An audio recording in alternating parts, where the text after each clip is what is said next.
मैंने आपसे पूछा कि क्या आपको सीएफए की सैलरी के ऊपर कोई वीडियो चाहिए और आपने कहा सो हियर इट इज़।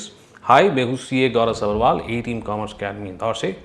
और आइए बात करते हैं कि कितनी सैलरी कमाते हैं CFA. Welcome to career Tuesdays on the move. यहाँ पर हम करियर और मोटिवेशन से रिलेटेड अनबायस्ड वीडियोस बनाते हैं। Welcome back. देखिए, ऐसा है कि इतने सारे स्कैम्स हो रहे हैं, स्टॉक मार्केट स्कैम्स और न जाने क्या क्या स्कैम्स हो रहे हैं। ये देख करके बिल्कुल क्लियर हो जाता है कि फाइनेंशियल अवेयरनेस की कितनी ज़रूरत है इंडिया के अंदर, और फाइनेंशियल अवेयरनेस के लिए ज़्यादा से ज़्यादा और क्वालिफाइड फाइनेंस प्रोफेशनल्स की ज़रूरत है हमको।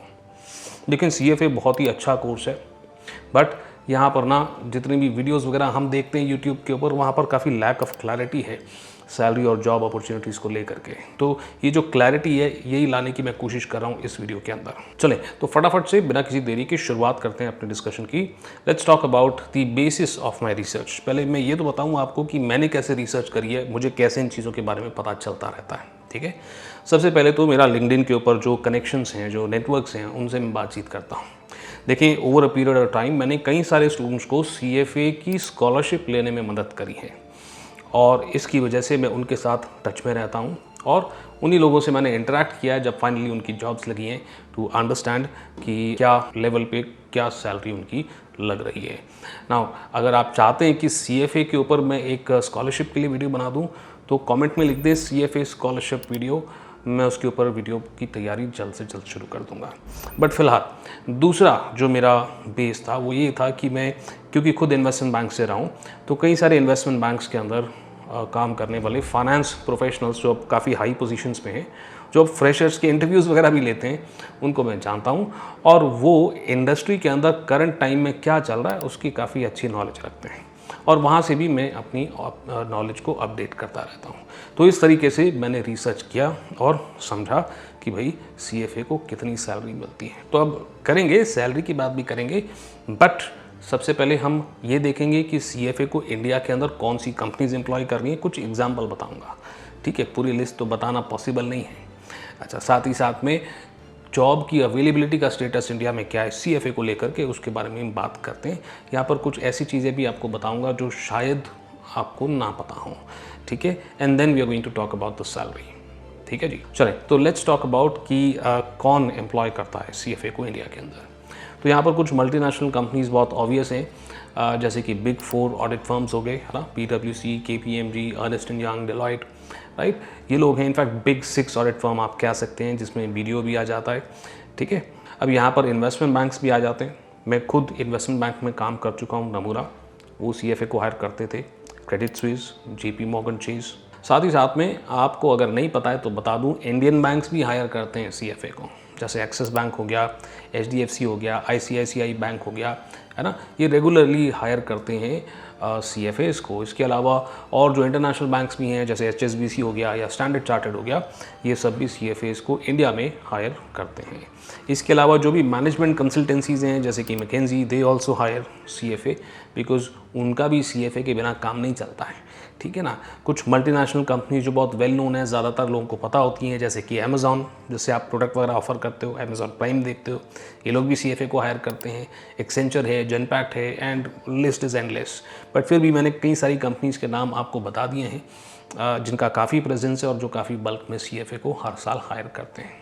ठीक है ना, तो अब जॉब अवेलेबिलिटी की बात करते हैं। तो मैंने आपको कंपनीज़ के नाम तो बताए कि ये लोग हायर करते हैं, बट इंडिया के अंदर ओवरऑल सर आप बता दो क्या स्टेटस है। आपने तो कुछ ही कंपनियों के नाम लिए हैं, ठीक है, तो मैं पहले आपको बेस बताना चाहता हूँ कि क्यों सीएफए के जॉब्स जो हैं अवेलेबल हैं, राइट। देखें, होता ये कि अवेलेबिलिटी तो स्ट्रॉन्ग है और कांस्टेंट ग्रोथ भी है, यानी कि हम लगातार देख रहे हैं साल दर साल, स्पेशली 2020 के बाद सीएफए के अंदर काफ़ी ग्रोथ आया है, और जो रिक्वायरमेंट है सीएफए की फाइनेंस इंडस्ट्रीज़ के अंदर बहुत है, राइट। मतलब it is like very very desperate situation. Desperate क्यों बोल रहा हूँ, क्योंकि सीएफएज उतने पास करके निकल नहीं रहे हैं जितनी इंडस्ट्री के अंदर ज़रूरत है। नाउ होता ये कि कई सारी ऐसी प्रोफाइल्स होती हैं जिसके अंदर सीएफएज दूसरे प्रोफेशनल से कम्पीट करते हैं। अब वो एमबीए फाइनेंस हो सकते हैं, सीए हो सकते हैं, एसीसीए हो सकते हैं, सीपीए हो सकते हैं। इनके साथ कंपटीशन होती है सीएफए की, और कंपटीशन का एक मेन कारण ये भी है कि जितनी ज़रूरत है सीएफए की उतने हैं नहीं, और इस कारण से अब यहाँ पर दूसरे प्रोफेशनल्स जो हैं एंटर इंडिया के अंदर काफ़ी समय से करे हुए हैं और CFA कई बार अपने आप को उनसे ही compete करता हुआ पाता है। अब कुछ प्रोफाइल्स तो ऐसी हैं जिसके अंदर CFA जो है केवल वैल्यू ऐड कर पाता है, जैसे कि इन्वेस्टमेंट बैंक के अंदर या रिसर्च जो फर्म्स होती हैं उसके अंदर क्वांट की प्रोफाइल्स होती हैं, राइट। ये जो क्वांट प्रोफाइल्स होती हैं, इन्वेस्टमेंट बैंकिंग का एक सीरीज़ में बना चुका हूँ, उसमें मैंने बताया था। ये जो क्वांट की प्रोफाइल्स होती हैं इसके अंदर IIT IIM की भी टॉप ग्रेजुएट्स को हायर किया जाता है, राइट। एंड वहाँ पर CFA करना एक एडिशनल बेनिफिट या वैल्यू ऐड की तरह काम करता है, क्योंकि वहाँ प्राइमरी रिक्वायरमेंट आपकी IIT और IIM से निकले हुए प्रोफेशनल्स की होती है। विच रिमाइंड्स मी, एक बड़ा इंटरेस्टिंग डिस्कशन हो सकता है CFA को अगर हम कंपेयर करें IIM से निकले हुए MBA फाइनेंस से और समझें कि इनका किस तरह से कंपटीशन बैठता है। मेरे हिसाब से काफ़ी इंटरेस्टिंग डिस्कशन होगा। अगर आप चाहते हैं तो मुझे कमेंट सेक्शन के अंदर ज़रूर लिख दें CFA वर्सेस MBA फाइनेंस।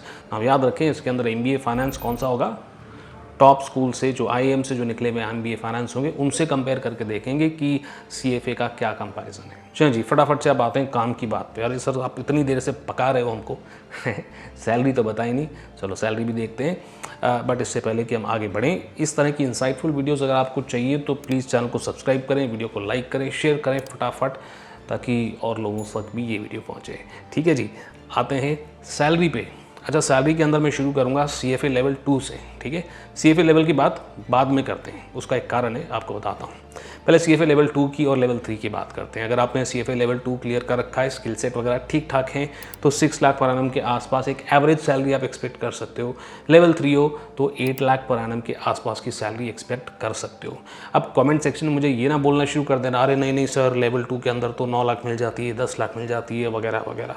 ठीक है, देखिए ऑलरेडी आप लोग इतना कंफ्यूज हो, यूट्यूब के अंदर वीडियोस जो है बन रखी हैं कितनी सारी, इसके अंदर लोग पता नहीं क्या क्या बोलते हैं, 25 लाख 30 लाख कुछ भी बोलते जाते हैं, ठीक है ना। तो हम यहाँ पर ना चीज़ों को रियलिस्टिक रखते हैं थोड़ी सी। देखिए, अगर CFA लेवल 2 अगर आप हैं और 6 लाख पर एनम भी कमाते हैं तो CFA के अंदर अपने अभी तक के करे हुए खर्चे कुछ महीनों में आप रिकवर कर लेंगे। एंड देयरफॉर 6 लाख या 8 लाख पर एनम भी बहुत अच्छा पैकेज होता है, ख़राब नहीं है। But still this is a conservative figure and yes, इससे काफ़ी हाई पैकेज आप अच्छे स्किल सेट के साथ कमा सकते हो।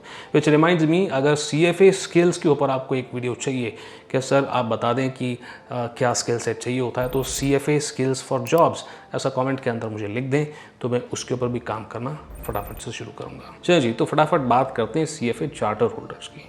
देखिए, होता ये है कि लेवल 3 कंप्लीट करने के बाद जो रिक्वायर्ड एक्सपीरियंस है वो हम कंप्लीट करते हैं तो CFA चार्टर के लिए अप्लाई कर सकते हैं। CFA चार्टर होल्डर्स को काफ़ी हायर पैकेज मिलता है। क्यों? क्योंकि उनके पास अब प्रैक्टिकल नॉलेज भी है। ना प्लीज़ अंडरस्टैंड कि यहाँ पर बहुत ट्रिकी हो जाता है मेरे लिए कोई भी सैलरी स्टेट करना। अगर मैं ज़्यादा पैकेज बता दूं तो आप लोग कमेंट सेक्शन में झगड़ना शुरू कर दोगे, नहीं नहीं सर ये तो बहुत ज़्यादा है, इतना थोड़ा मिलता है। अगर मैं कम बताऊं तो फिर आप कमेंट सेक्शन में झगड़ना शुरू कर दोगे, इतनी मेहनत करके हम CFA बनते हैं और आप कम बता रहे हो। अंडरस्टैंड? तो इसलिए मैं एग्जैक्ट बताऊँगा ना, इसको कारण है, ठीक है। कारण ये है कि भाई आप डिपेंड करता है आपकी स्टार्टिंग सैलरी कितनी है, आपका क्वालिटी एक्सपीरियंस क्या है, आपका जॉब एक्सपीरियंस कैसा था, आपका स्किल सेट्स पे ऊपर आपने काम किया है कि नहीं, और आप कौन सी कंपनी में काम कर रहे हैं। भाई एम्प्लॉयर भी तो केपेबल होना चाहिए अच्छी सैलरी देने के लिए। देखिए, मैंने कई सारे लोगों से चार्टर होल्डर से बात करी है ना। कुछ लोगों के साथ मैंने बात करी तो मुझे पता चला कि उनकी सैलरी 25 LPA है। कुछ CFA चार्टर होल्डर से बात करी, वहाँ पर सैलरी मुझे 12 LPA भी मिली है।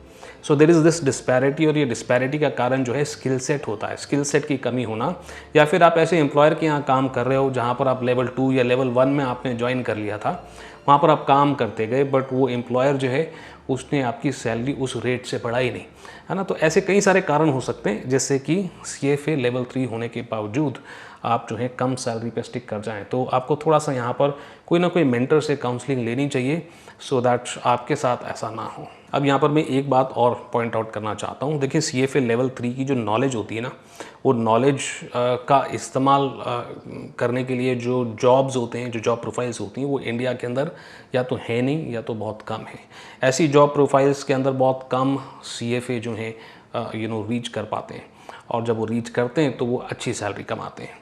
बट क्योंकि ऐसे एग्ज़ाम्पल्स हमारे पास बहुत कम हैं, ज़्यादा एग्ज़ाम्पल्स आपको अब्रॉड में मिलेंगे, है ना। आप CFA करने के बाद अगर अब्रॉड जाते हैं तो वहाँ पर CFA लेवल 3 की नॉलेज यूज़ हो ऐसी जॉब प्रोफाइल्स मिलती हैं, ठीक है। तो उस सिनेरियो के अंदर आप कहीं गुना ज़्यादा पैसे कमा सकते हैं, ठीक है। बट ये एक सेपरेट डिस्कशन है।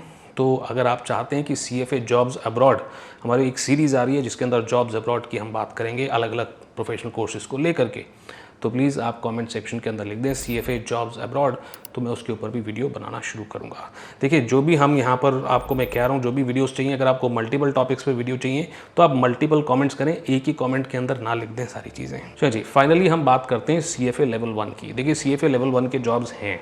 रिसेंटली CFA ने भी सर्वे किया और बताया कि CFA लेवल अगर जॉब करता है, हमने 2500 लोगों से बात करी और हमें पता चला कि 9 LPA की सैलरी उनको मिलती है।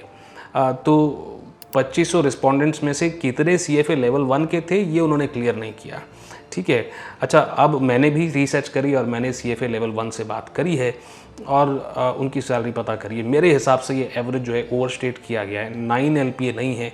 मेरे हिसाब से जो मुझे पता चला है कि एवरेज जो है 4.5 लाख पर एनम की सैलरी आप एक्सपेक्ट कर सकते हैं अगर आप लेवल 1 करते हैं। पर्सनली मैं रिकमेंड नहीं करता कि लेवल 1 के बाद आप जाएँ और जॉब करें CFA की।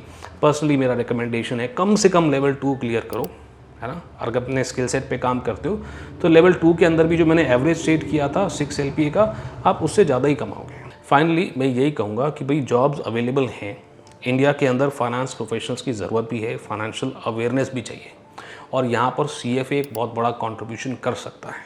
अगर सच में आपका फाइनेंस के अंदर इंटरेस्ट है तो आपको CFA ज़रूर कंसिडर करना चाहिए। देखिए, प्लीज़ अंडरस्टैंड, आपका डिसीजन इस चीज़ पे बेस नहीं होना चाहिए कि CFA कितनी सैलरी कमाता है।